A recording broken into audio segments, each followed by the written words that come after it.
Welcome to today's edition of NMH at 1, where we bring you a quick rundown of the news for the day.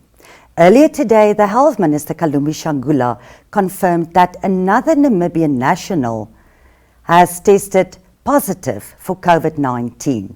A 63-year-old man who recently travelled by ship to the Democratic Republic of Congo is currently in the intensive care unit at Walvis Bay Hospital. He is said to have underlying health issues and is in a serious condition.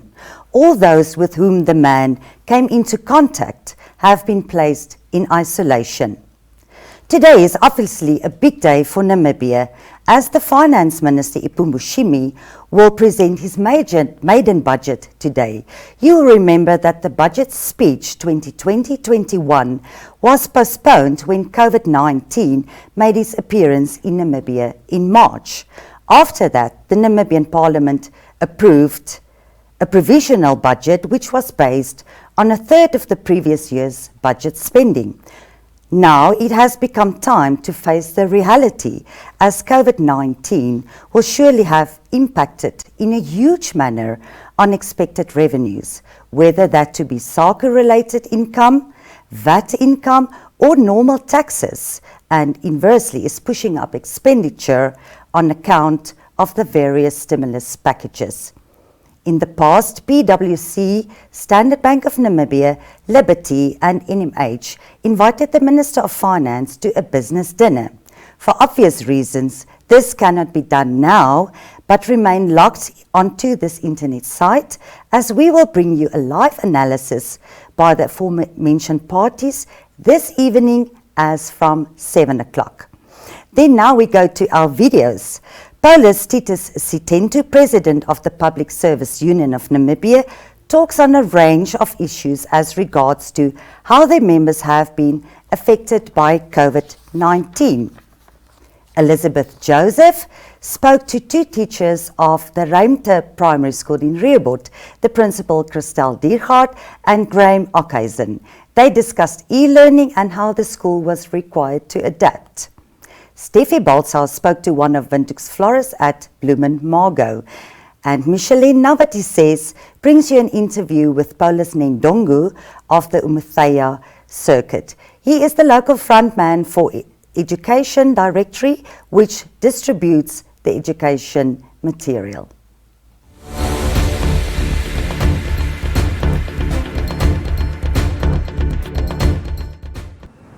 Yes, Mr. Sitendu, thank you very much for agreeing to meet up with us.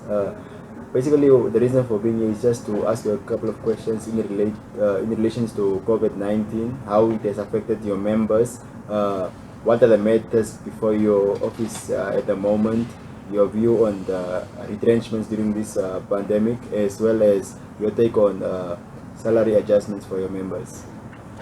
Well, thank you, Mr. Kambowe, for this opportunity for me to say a few words with regards to the current situation.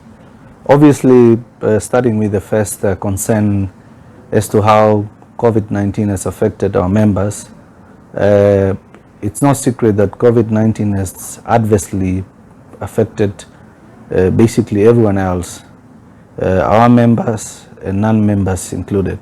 So the effects are severe, they are bad. Some have lost income.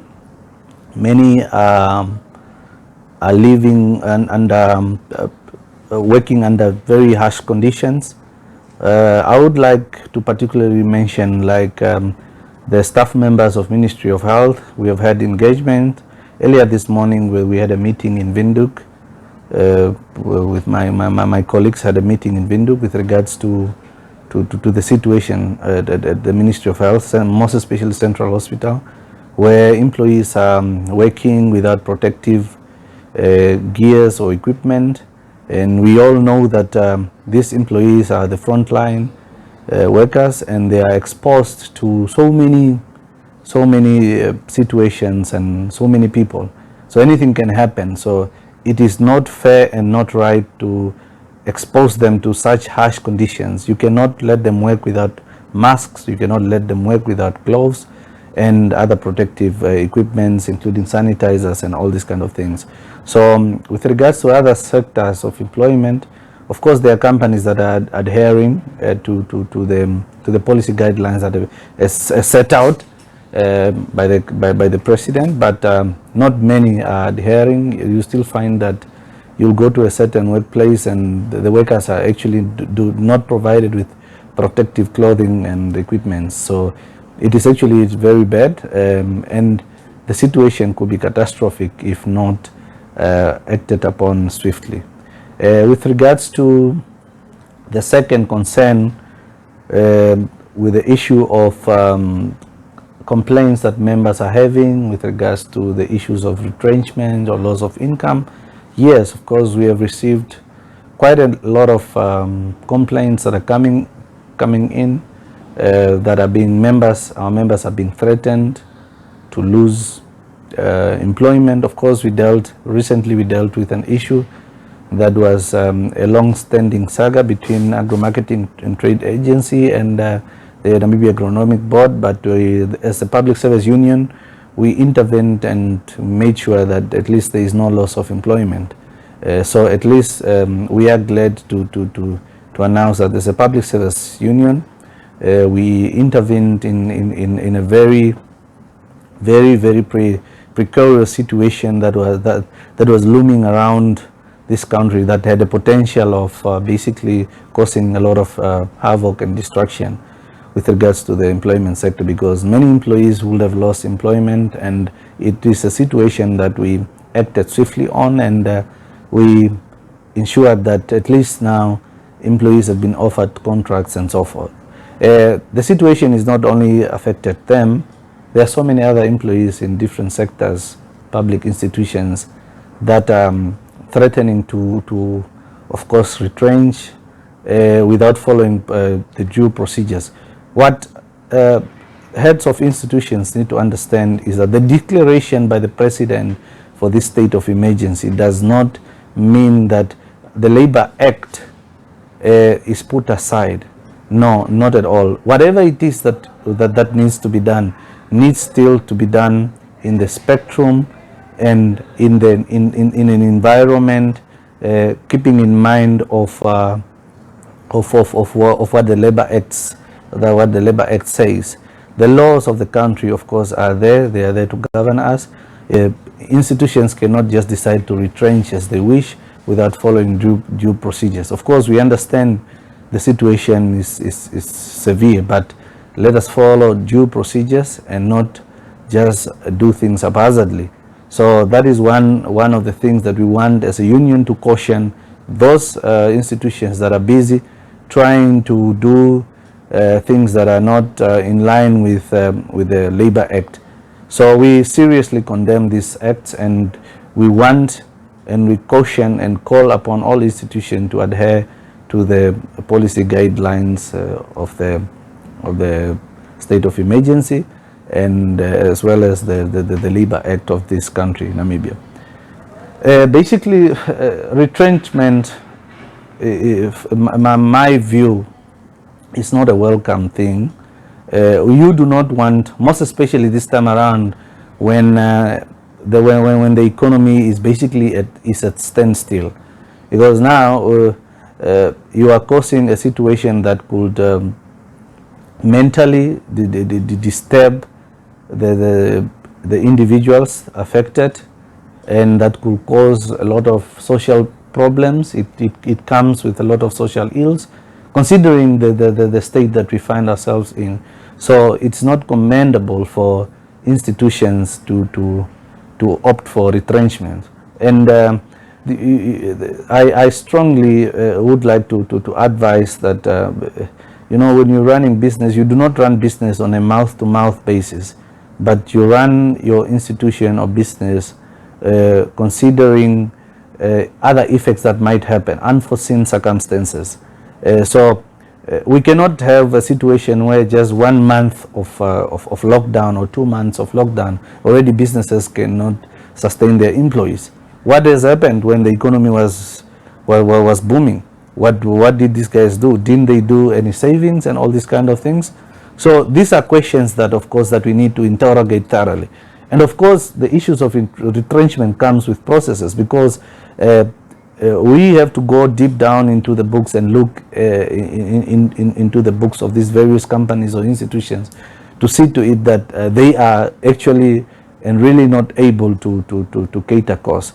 So we will not opt for permanent retrenchment, where in conditions or situations where certain institutions cannot financially carry the cost or the burden of employees, considering the fact that many of them might be working from home or are just at home not doing anything. Of course, the options of temporary retrenchments can be considered, where employees can be asked for just for this time around to sit at home and basically wait for the situation to normalize. Of course, when the situation normalizes, then we can now opt to bring them in. Okay, now I'm Crystal Diergaard. I'm the principal of Rente Primary School in Rehoboth. Graham Ockison, I'm a teacher at Rente Primary. Now, actually we've started with this development of study packs during the holidays already, when we've heard that we should go with e-learning, because we were not so on par yet with e-learning, so we decided to start with study packs, development of study packs. So we've started in the holidays already, and when the school started on the 20th of April for the teachers, still working from home mode, we came to school and we've copied the study packs, the workbooks, and we've distributed our first batch on the 22nd of April already. Today, the 12th of May, we are giving out the second batch, and we now on the 12th of May, this is our second distribution of the study packs, and we've included the booklet from NMH also. At the moment, we are also doing, because the parents are coming to pick up the booklets, we have developed a survey where we ask certain questions, and I think Mr. Ockison will elaborate on that, because he's the IC teacher at the school, and it's actually his initiative. Children really like computers. They are comfortable with computers, with cell phones, and the principal and I talked about that. And children, I think, would be comfortable working with a cell phone or computer, and it could just really help children at home working from a computer or laptop to supplement what they are given in the printed materials. So this is an opportunity for us to give them some extra work, additional work, work that may help them to better understand what they are working with. So in the end, hopefully to help our learners to be better prepared, and when they return to school, we will be on hopefully on a higher level just by working from printed materials. And we also realize that we will not reach all learners through that mode. So we are giving this in dual mode. We are still handing out the hard copies, and the learners we can reach through we want to try Google Classroom, so the learners we can reach through that will also be very good. So we will, during this week, we will give training to first we will start with the senior primary teachers, and we will give training to them. We have a fully equipped library, a computer lab at the school, so we will give training to the teachers, and we will see from there how it works. Hello, I'm Yuri from Bloem and Margot Flower Shop, Windhoek, Namibia. Yes, due to the COVID-19, we've been having some issues importing flowers occasionally. Our flowers come in from South Africa, so sometimes there is a little bit of trouble with the borders, but other than that, supplies are coming in normally or quite regularly. And we also get flowers from Namibia. some gerberas from Swakopmund, and some roses from Namib roses occasionally as well. We received our first supply of flowers after the COVID-19 lockdown on Mother's Day, and it was quite a lovely sight because we saw that a lot of people still wanted to purchase flowers. They still wanted to buy flowers for their loved ones, and it's a thought that made us happy. And we would love it if business continued on and if people still continue to buy flowers to show they care. My name is Boris Ndongo. I'm an administrative officer here at Amphia Circuit. I'm responsible for distributing these materials, the booklet. So far we have received booklets from junior primary up to grade 7, from week 1 up to week 3 so far. We have distributed this material to 26 schools in Amphia Circuit. And about the content, depending on what the principals are saying, they are saying the content in the worksheet, it's up to standard, and they are really happy with it. The only challenge is that the materials are not enough. So in most cases, we only give to few schools, or we give few quantity per school, and that's the very big challenge.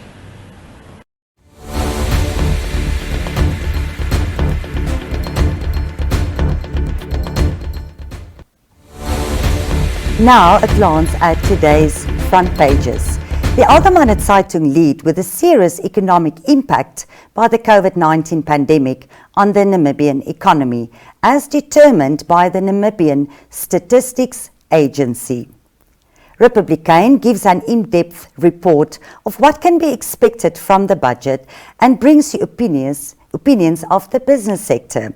Namibian Sun questions the quality of quarantine facilities and miscommunication between the quarantine drivers and the authorities running these facilities.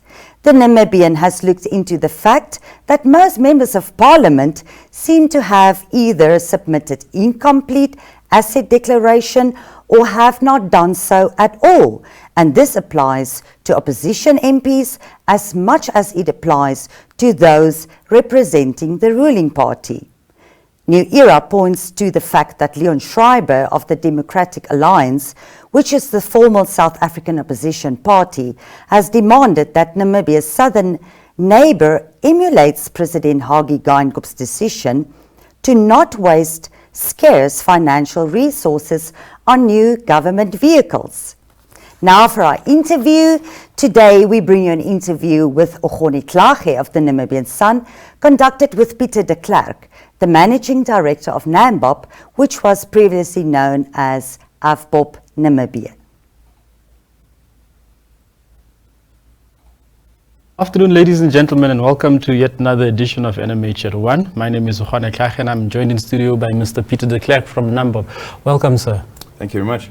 NAMBOP, we're going to be talking about the funeral business today, particularly about NAMBOP. So NAMBOP undertook a corporate identity change in September 2019. Can you let us into that and how that distinguishes you from your predecessor, AFBOP? Thank you. Yes, okay, so the business wanted to identify itself with Namibians.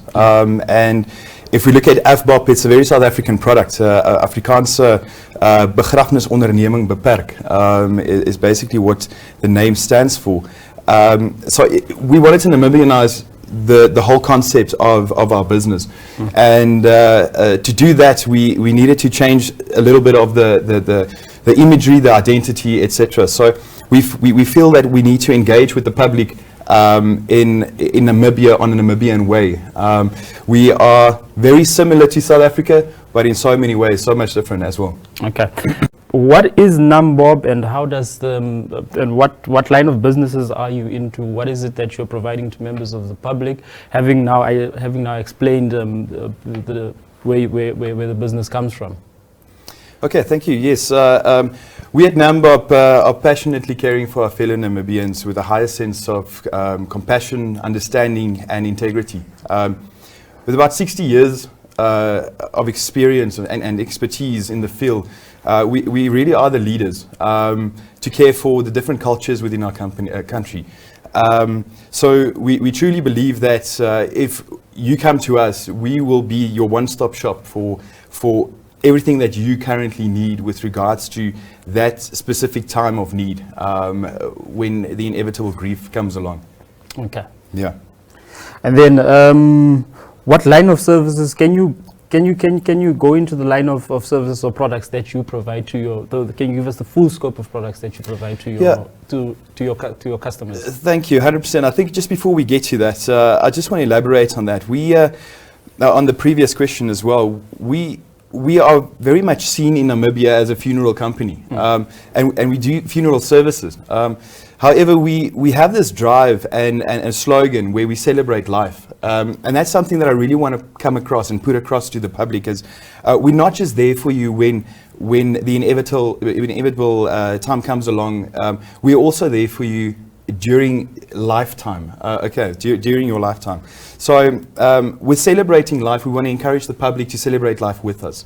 We've got amazingly exciting products and services, as well as public engagements coming on in the future, where we want to engage with the public on a different level. We want to engage with them and celebrate basically this Namibian heroes. It's a concept that we took from South Africa. However, we want to elaborate on that. To celebrate our heroes is basically looking at our healthcare workers, not only healthcare workers, but also look at typically your old age home caretakers. We want to celebrate those people. We want to encourage the public to let us know, if there was someone, as per the song, that came along in those times and basically touched your heart and made you feel like this person is a hero to you on that time, whether it was financially or whether it was just caring in a decent way, or even to the utmost if it was someone that actually saved a life. We want to engage with the public on that sense and celebrate those people. As we say, we want to make them famous. We want to come together as a bunch of Namibians, well, as a country, and literally put those people on a pedestal so we can celebrate those. So we've got a bunch of amazing concepts and engagements that lies ahead at this point in time that we can all look forward to. We're quite excited for those. And adding to that, our services currently, of course, we do the third-party insurance. We can help you with if you want to insure multiple people within your family. Those are questions that we frequently get. We can help you with those. There's some people have thought that we can't do that, but we can. There are insurance packages out there that will specifically assist you with those. However, in saying that, we've got so many different cultures within the country. Yeah. We've got so many different, salary scales in the country. So, for all of those, we are 100% sure we're catering for. So, as I said, being the leaders in the field, we need to always be front runners, and that's what we aim to do once more. We are quite busy currently on our social media platforms, and therefore we want to also request the public to engage with us. We've got an exciting competition running at the moment where we've requested the public to let us know what their thoughts are about the AFBOP Namibia change, what their positives and negatives are. So we can engage with them uniquely one by one and make sure that we actually address either the negatives or we just excel on the positives. So these are things that we are clearly very passionate about, and we're taking this thing forward, and we're trying to get all Namibians involved at the end of the day. So again, like I said, we want to encourage the public to get involved. Get involved. If there's someone out there that wants to share their story of this amazing person who came along and it was just a hero to them at that point in time. Share that story. We want to hear from you. We want to definitely take those stories and highlight them to the public. We want to have a photo coming out. We want to celebrate that with prizes to be given out to selected stories that was entered, as well as, you know, treat those special people really special. So in that sense, just to come back again to what I said previously, that is our aim, to celebrate life and not just be there when the inevitable comes along. There, in that sense, we are experts, and we will guide you and help you and take that burden of having to get the funeral sorted, etc. We're a one-stop shop. We can do all of that for you. We'll be your right hand when that time comes along. But before that, we've got so much more to live for. So yes, encouraging the public to get involved, get on our social media platforms, share with us those stories, and let's together get excited. There's so much today going on in the world out there. We've got COVID-19, we've got crime. All of those things are basically, at this point in time, diluting the life people want to live. And that to us is not ideal, and we don't want to get to the inevitable stage and look back with any family and say, well, you know, we've lived a life of fear. We don't want to be living a life of fear. We want to be living a life of excellence and excitement and love. So join us in that, and yeah, it's something we're passionate about. We hope to get the country passionate with us. Okay, Mr. de Klerk, any final words as we wrap up regarding NAMBOB? Yeah, look, I said quite a bit now, but yeah, final words. NAMBOB, at the end of the day, we passionately care for our people. We are the comfort when you need it most. So come to us, speak to us if you have any queries with regards to products and services. We basically got you covered in anything that you might think of and need. We've got the biggest variety of products with the highest quality. So in that sense, come to us, test us, ask the questions. We have a really good social media and online platform at the moment for asking questions and responses within 24 hours. You will be satisfied with our services. We are excited to go into the future with the team that we have, but also with the public being involved with what we are aiming to get right in the near future. Okay, thank you for having us. Thank you for coming to our studio. 100%. Thank you very much. Thank you for tuning in. What is NAMBOB? That brings us to the end of this live broadcast. I thank you for watching and wish you a pleasant day. Remember to watch our internet broadcast this evening and find out more about the budget for 2020-2021. Finally, we present you with a short forecast of the weather, which you can expect tomorrow. Goodbye.